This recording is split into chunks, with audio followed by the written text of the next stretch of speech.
And Julie Masters, who is amazing, you all know Julie. Yes. She said the thing to know with older adults, if you're going to work with older adults, is you will go to a lot of funerals and you will eat a lot of candy. And I found both of those things are very true. But really, I would say if anyone has any inkling of working with older adults, just do it because it is so, so rewarding.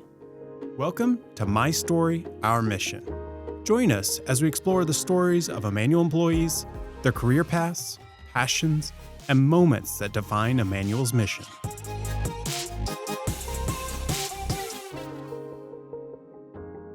Good afternoon. Today we're at the Landing in Lincoln, Nebraska.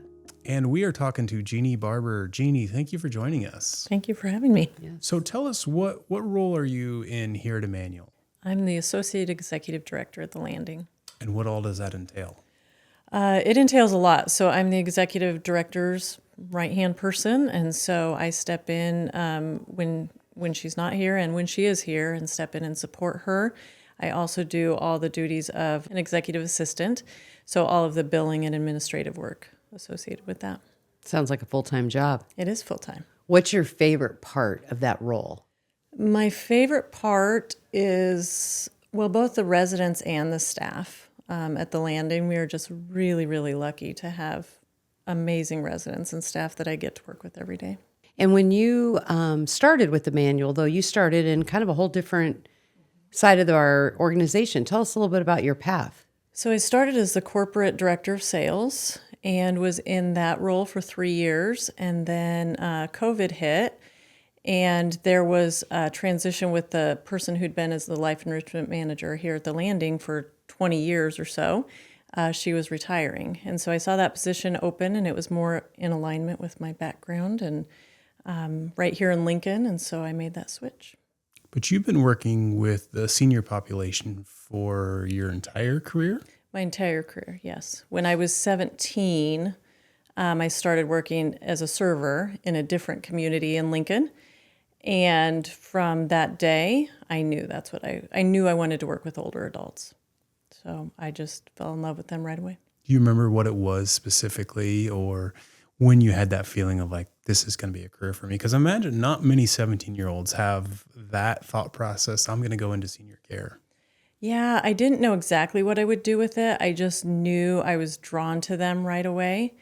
And just the wealth of knowledge and that they have, if you're open to learning from them, it's really a remarkable honor to be able to learn from them. And I did realize that. I don't know how I realized that at 17, but I think I realized I was in the presence of greatness, just all of them. I think that happens from time to time because a couple years back, we met with a couple of our servers in the Omaha area that said the same thing. Mm-hmm. They started at 14 in high school, right? And they were now ready to go to college, but their major had changed and they were going geriatrics of some nature because of that experience. So I think it's kind of until you've experienced it Right. and can feel it and build those relationships, it's hard to describe it, but that's great. And so social work is where you first went from your degree and things like that, correct? Right. Yeah. So I was on the social work side of things initially, psychology, social work, but always with the gerontology thread.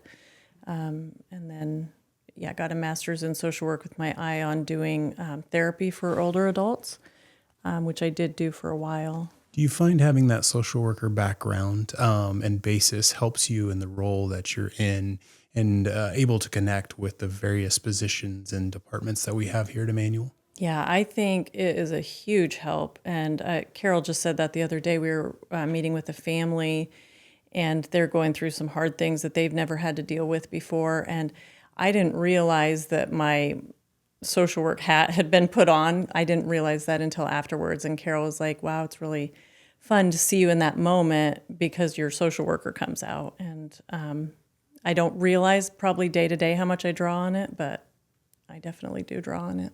Yeah. You have some pretty exciting personal news. Yeah. I hear you took a trip to Hawaii recently, and did. Something special come out of that trip? Yes. Jeannie? Show us. Well, I got engaged. So this is a fake loaner ring because my ring is getting resized.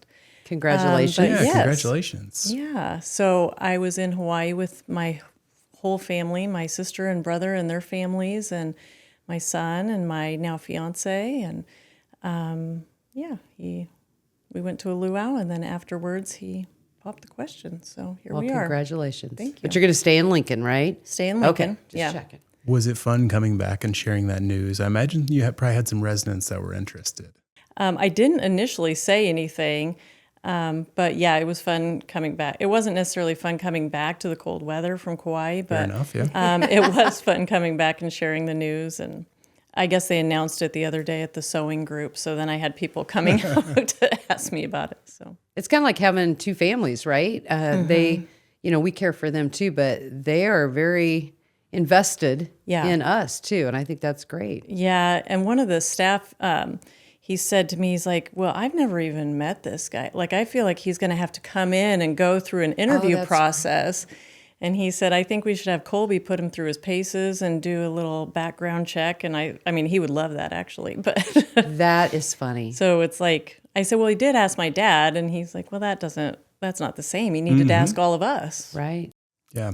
So thinking back at your time that you've worked here at Immanuel and specifically here at the Landing, are there any stories that, whether it's interactions or whether it's specific residents, that really stand out to you, that when you talk to people about working in retirement living or senior care, that really stand out and you're like, that's a memorable experience? Oh gosh, so many. We've had so many wonderful residents here and at other places I've worked. We just recently had one here, and she was just the life of this community and so connecting to residents and staff. And from the day I met her, she was just said, I love you, and would leave me notes. She found out I like giraffes, and so I have a whole slew of cards and pictures that she gave me with giraffes on them. And she was that way with everyone here, just really tuned into what we liked and our feelings and trying to spark joy in our days. And so we recently lost her, and it has been difficult, but I mean, I got to know her, so that's a blessing if you look at it that way too. Yeah, and that's one of the unfortunate things about this industry and the communities that we have. But I imagine it's nice having shared that with everyone here at the community and having other people to be there for support in tough times like that. Mm-hmm. Yeah, everyone else knows what you're going through too. So it's part of the job. And you know that going into it, that it's part of it. But then, yeah, you really do they become like a family, like you said. And so then you lose them, and it's difficult. But. Yeah, you really get to carry those memories, though, of the interactions and of those special people. Well, and someone like that, as I was hearing you tell that story, I think she left an imprint. She did.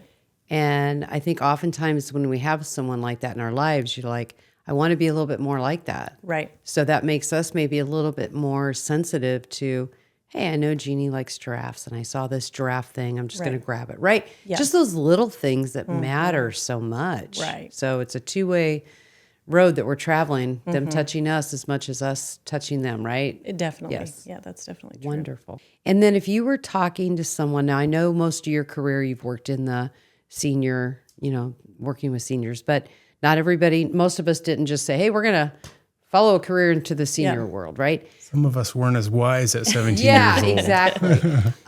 What would you tell someone, whether it be a teenage server or someone in the middle of their career thinking they want to change? What do you find working in the retirement living industry that most people wouldn't know you would find working here? What would yours be?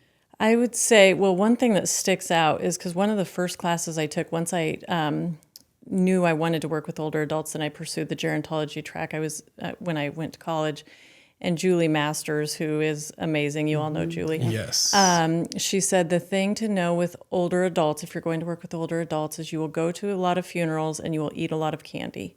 And I found both of those things are very true. But really, I would say if anyone has any inkling of working with older adults, just do it because it is so, so rewarding.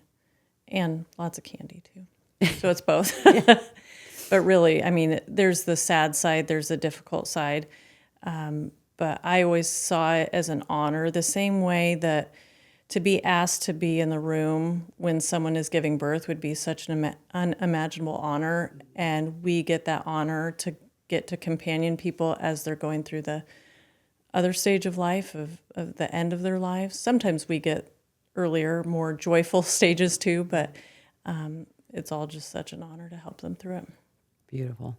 Well, I can see why you would know at such a young age. She's actually spoken at several of our communities and is a real treasure and She just is. is excellent at that, but really inspirational in helping guide people at a younger age as far as finding that passion. And it sounds like you found that passion. Yeah, definitely. If you could sit back, and it's similar to what Chrissy asked just a second ago, but if you could talk to yourself back at 17, what would you say are some of the most important things that you're going to experience? You get that second to look back and talk to yourself at a younger age. Oh, wow. I would let myself know, I think, that it would not be a straight path, but that also that's okay. Because the zigzags that I did, I learned something, I met people, they were all valuable experiences. So even though it wasn't a straight path, I think I was picturing at that point a straight path, but letting myself know that it wouldn't be, and that would be a good thing, actually. That is very valuable advice. I was going to say, I couldn't even have paid you to say that better, because we focus on that with career pathing and, coaching employees, that so often I think we get that thought of it's got to be a climb up, right? Mm-hmm. And sometimes that growth is lateral. Mm-hmm. Sometimes that growth can even be this direction. Mm-hmm. It's still growth, and it's about what fills your bucket, mm-hmm. right? I love that you said that, because it is a zigzag sometimes. Right. So wonderful. Yeah. Thank you for sharing that with us. Yes, today. thanks, Jeannie. You've been great. Thank you. Appreciate it. Stay tuned each month as we explore more stories of Immanuel employees, their career paths, passions, and moments that define Immanuel's mission.